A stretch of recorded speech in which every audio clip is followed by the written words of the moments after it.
He thought I couldn't hear the condescension in his voice. He thought my age had turned my heart as dim as my eyesight, that my years made me deaf to cruelty. He was wrong. I remember it vividly, the way his words pierced through the static of the phone like a jagged shard of glass. "She's too stupid to notice." Alex laughed, probably to his wife, thinking I'd already hung up. But I hadn't. I stood in my quiet kitchen, the phone still trembling in my hand, listening. Not just listening. To my son mocking me. To the boy I raised, the man I defended through 2 divorces, whispering to someone else that his mother was stupid. I didn't cry.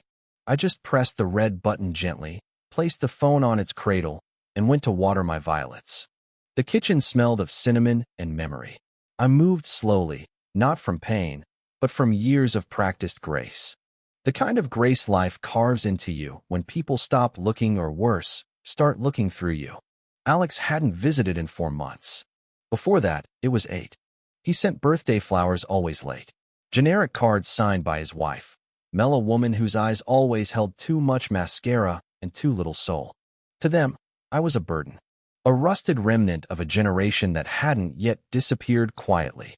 But I was not as brittle as I looked. My husband, Thomas, God rest his kind heart, taught me to see the world not just for what it was, but for what it pretended to be. And that day, the pretense cracked. I spent the rest of that week quietly, going about my routines. Morning coffee in my blue chair by the window. Crosswords. Walking slowly to the store and back, nodding at the children who never said hello. But something inside me had shifted. Not broken, realigned. You see, people underestimate the old. They think time has worn us down to dust and docility. But time, if you pay attention, sharpens you. It polishes your memory into a weapon. And I remembered everything. How I sold my engagement ring to pay Alex's tuition when he failed his sophomore year. How I lied to my husband about the missing bond money just to cover Alex's DUI. How I drove 5 hours in the snow to babysit his firstborn so they could attend some digital marketing retreat. And now? Now he laughed. She's too stupid to notice. That night, I sat at my writing desk, the one Thomas built me in 1963, and opened the bottom drawer. Inside was a letter I had written but never mailed. A letter that started with, "If something ever happens to me," and ended with names. Lawyers. Accountants. Alex's ex-wife, the one he cheated on. Even the nursing home director who had been pestering me about downsizing into their care. I added something new that night. A decision. 3 days later, I received a voicemail from Alex. "Hey, Mom. Sorry, didn't mean anything by that. Just joking around. You know how I get. Anyway, Mel wants to come by next week. Maybe help clean out the attic? Let us know." I didn't return the call, but I did prepare the attic. I left the house spotless, every item labeled, every photo and albums with names written in gold ink. Even the old ledger, the one that showed exactly how much money I had left, and more importantly, where it had gone over the years. Some pages had Alex's name in bold red ink. Others had hearts next to them, donations to the animal shelter, tuition support for a neighbor's daughter, even a generous check to the library that still smelled like Thomas's cologne. A week later, they came. Mel barely said hello. Alex hugged me the way a man hugs a chore. They spent 2 hours in the attic. I heard them opening boxes, the occasional thud of a memory being discarded. At one point, I heard Alex say, "She's hoarded all this crap for what? Some kind of museum?" Mel laughed. "Or a mausoleum." I smiled to myself. They hadn't noticed the camera. A small one, hidden in a dusty photo frame. They hadn't noticed the sealed envelope left in the drawer with the words, "To be opened if dignity no longer matters to you." They hadn't noticed a lot of things. But I had. That night, after they left with a few keepsakes and most of their decency gone, I made one more call. To my lawyer. I changed everything. By morning, the decision felt lighter than I expected. There was no guilt, no trembling in my fingers as I stirred my tea. Only clarity. I had spent most of my life loving people who treated that love like background noise. They got used to it like they got used to electricity and hot water. They only noticed its absence when it was gone. And that's exactly what I was about to become. Gone. Not from the world, not yet, but from their reach. When you're old, people assume your options are few. But they forget that the one thing age gives you is freedom. Freedom from expectation. From performance. From needing to be understood. I called Margaret, my neighbor down the street. She was widowed too, but sharper than most people half her age. An ex-CPA, she knew numbers the way a pianist knows keys. Still planning on leaving it all to that ungrateful boy? She asked bluntly, sipping her black coffee across my table. No, I replied simply. Not anymore. She didn't say anything for a long time. Then she reached into her handbag and pulled out a folded business card. Good. Because if you're rewriting the terms, you need someone who isn't afraid to offend a few family members. I smiled. The name on the card was a trust lawyer. Young, female, fierce. Exactly what I needed. That afternoon, I met with her. I told her everything. About Alex. The mockery. The attic. The camera. The years of giving and being met with grunts and silence. She listened. She didn't interrupt or rush me. And when I was done, she simply said, "You're not the first parent I've seen reclaim their dignity, but you might be the most prepared." By the end of the week, the paperwork was signed. My estate would no longer go to Alex. Not the house. Not the savings. Not even the land in Vermont he always assumed would be his once I was gone. Instead, I divided everything carefully, lovingly to places and people that saw me. A scholarship fund in Thomas's name for kids who were first-generation college students. A check for Margaret to fix that leaky roof she kept saying wasn't too bad yet. A donation to the shelter where I volunteered in my 60s. And most poignantly, a sizable endowment to a retirement literacy program aimed at helping older adults recognize manipulation by their own children. It would be named Too Smart to Miss It. I laughed when I signed that one. A week passed. Then another. Alex texted twice, each one shorter and more perfunctory than the last. "Hey, did you get the flowers? Mel said you might need help with the fence. Just let us know." I didn't reply. Not out of malice, but because I was finished teaching grown men how to behave. Silence has always been a language. They just never cared to learn it. Then, one bright Thursday morning, I got a call. It was the woman from the trust office. "Hi, Mrs. Whitmore. I just wanted you to know the documents were officially filed today. Legally, everything's in motion. You're in full control, and so is your voice." I thanked her, hung up, then sat very still in my living room, letting the breeze from the open window brush past my cheeks like the fingers of memory. I wasn't sad. I wasn't scared. I was ready. That Saturday, Alex showed up at my door. Unannounced. His car was too loud for the quiet street, a red Audi he couldn't afford without my past generosity. I watched from the window as he stood on the porch, phone in hand, looking annoyed. He rang once, twice, then knocked. "Mom." I didn't answer. I just walked to the back room and waited. Let him knock. Let him wonder. He left 10 minutes later, muttering. The next day, I got an email from his wife. A chirpy subject line. "Quick question about the house." I didn't open it. On Monday, the letter arrived. It was from Alex. A real letter. Handwritten. A rare thing, like an apology from a narcissist. It read, "Mom, I don't know what's going on. You're not answering calls or texts. Mel thinks maybe you're upset. I know sometimes I joke too much, but you've always been the strong one. The one who doesn't let things get to her. Anyway, I hope you're okay. Just wanted to say we love you. Alex, we love you." He didn't even sign it with I. That told me everything. 3 days later, the real letter came. From his lawyer.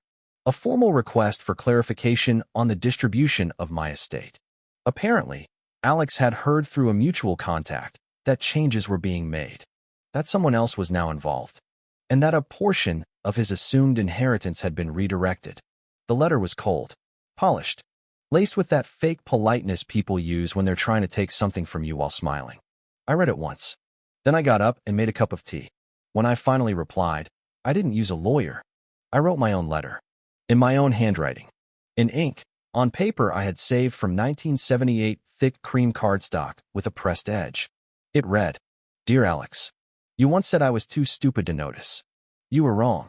I noticed everything from the way your tone changed once the check cleared, to how you always offered help that came with a clock and an excuse.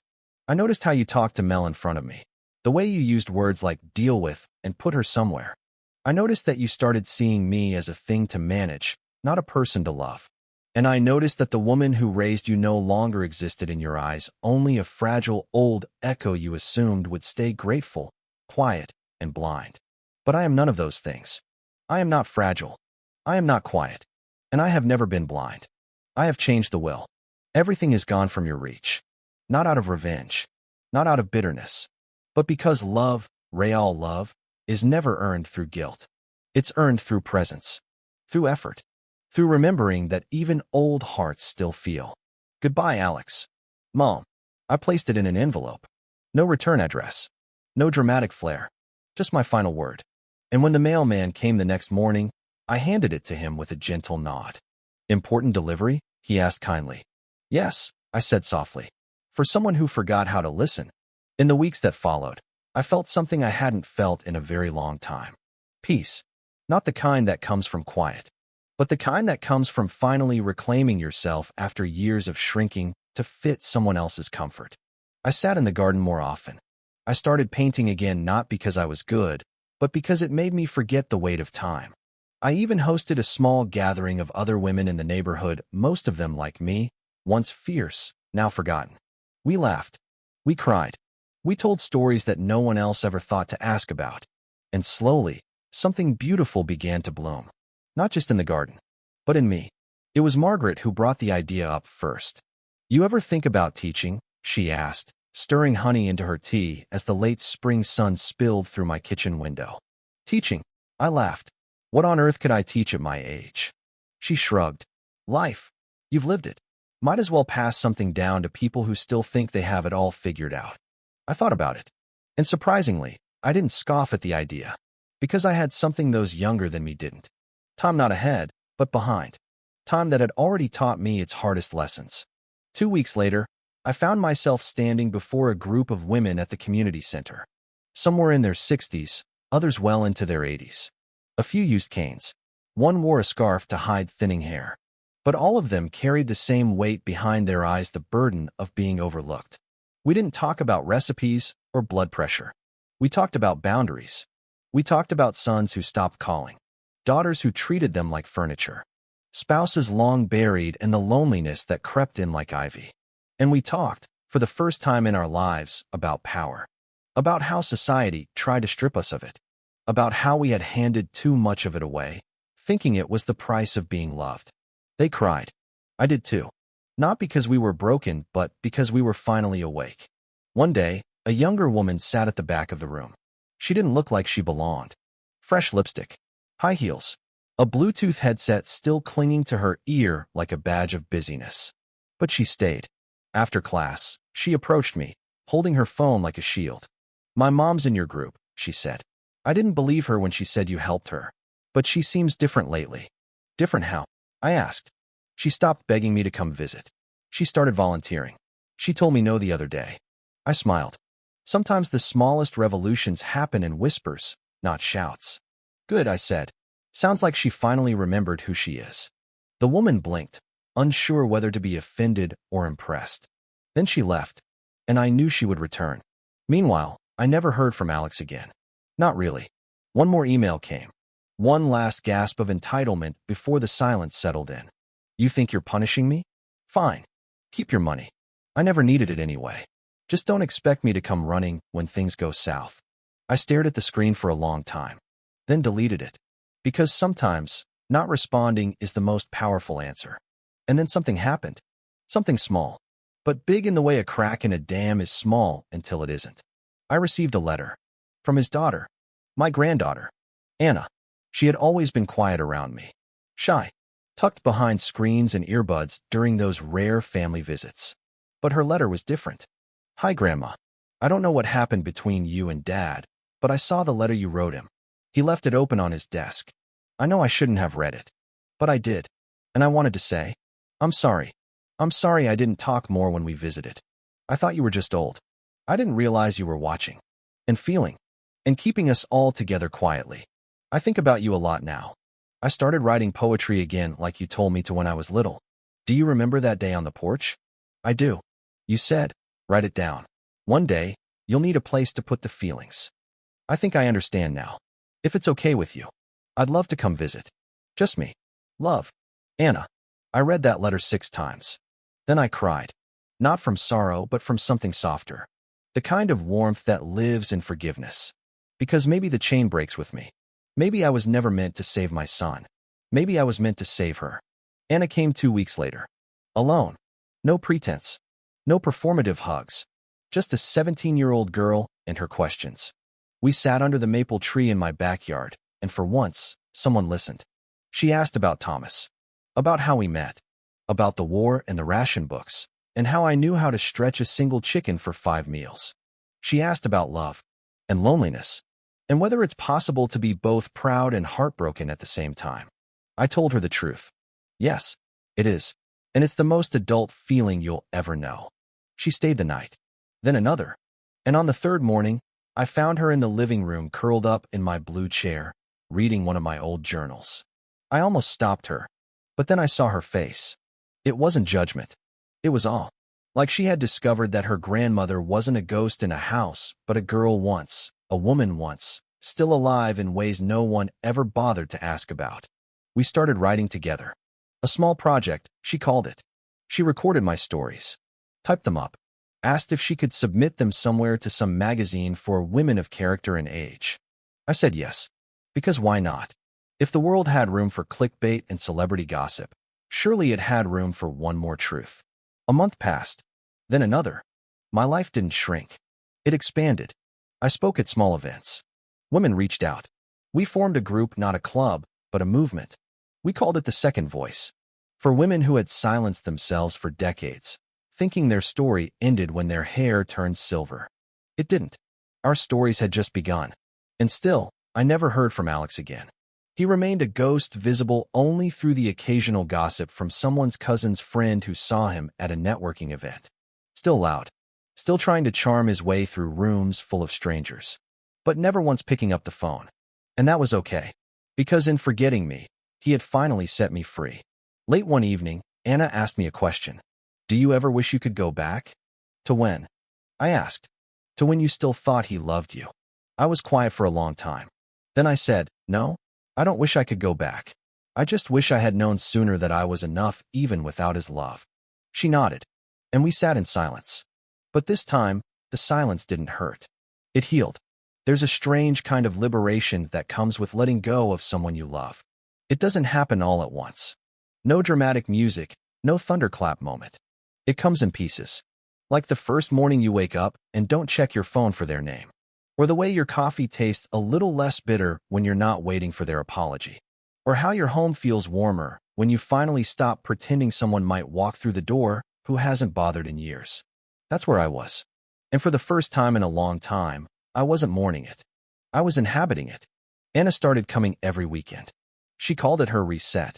At first, she'd come with questions, nervous, curious, craving something deeper than the surface life her parents gave her. But over time, she began bringing things. Old photos from albums she'd found tucked in their basement. Her childhood poems, folded and creased. Even a letter unopened addressed to her from her mother, written during a pregnancy she never wanted. I think my mom was scared even then, she whispered once, eyes glossy. Scared she wouldn't be enough. So she taught me to be small instead of soft. I didn't have all the answers. But I did know this. Generational pain doesn't end until someone decides it has to. So I wrapped my arms around her and said, then let's decide. Our Saturdays became sacred. Mornings in the garden. Afternoons in memory. Evenings around the old radio, listening to jazz like I did in 1952, with Thomas's feet tapping under the table. We laughed more than I expected. Once, Anna asked, did you ever want more from life? I sipped my tea and said, I wanted it all. But I learned how to find all in smaller places. She blinked. Like where? I smiled. In a sunset that didn't ask for attention. In a letter written on the back of a grocery list. In a meal that fed someone who didn't even say thank you. That sounds sad, she said softly. No, I said. That sounds real. Sadness and beauty hold hands more often than people realize. She wrote that down in her notebook. Then came the article. Anna had submitted one of my monologues, something I'd read aloud during our second voice gathering.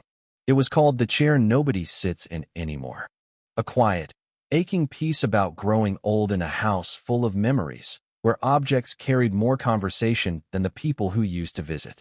It was published. Just a small column online. But people noticed. Comments flooded in. Messages from other women strangers saying it felt like I had read their minds. Thank you for putting words to my silence. I thought I was invisible. You reminded me I'm still here. It made me cry. Not because of the praise, but because I had finally used my pain for something. And pain, when shared, becomes softer. A month later, I was invited to speak at a women's panel in Boston. I nearly declined.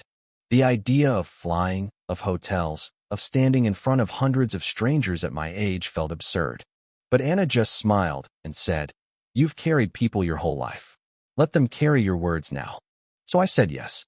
And something inside me cracked open again.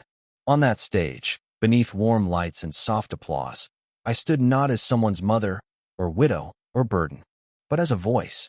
A full, clear, unapologetic voice. I spoke about being overlooked. About being loved wrongly, not hatefully, but with neglect, with assumption. About what happens when the people you raise begin to think they raised you. And I ended with this line. You can love your children, but you don't have to give them your soul. You deserve to keep the best parts of yourself even if no one ever asked to see them. The room went quiet. Then came the applause. And it wasn't polite. It was grateful. That night, in the hotel room, I got an email. From a name I hadn't seen in months. Alex. Subject line. I saw the speech. Just those 4 words. I stared at it. Didn't open it. Instead, I closed the laptop and went to bed, feeling more rested than I had in years. Because I knew he had seen me now.